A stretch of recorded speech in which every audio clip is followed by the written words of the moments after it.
In this user guide, I'll be giving you an overview of Pokit's multimeter function. So we've got two Pokit meters here, which are connected as you can see on the device's screen. And we want to press this measure button up the top right. And next we select multimeter. So we've got two different channels here for the two different units. So at the bottom here, you can switch between the two. So channel 1 and channel 2.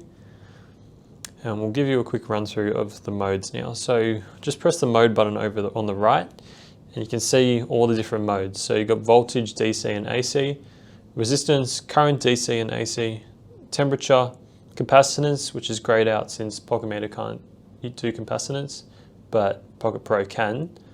You've got a diode check as well as continuity. You've also got some functions here. So you've got a minimum and maximum value. So you can select either of those, and then it will come up at the top of the screen here.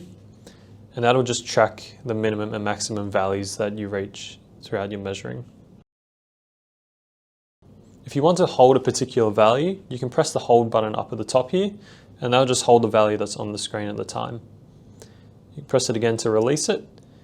And if you want to save any data, just press the save button up the top, and that'll save to the history tab down the bottom here. So you can see I've got some previous measurements here.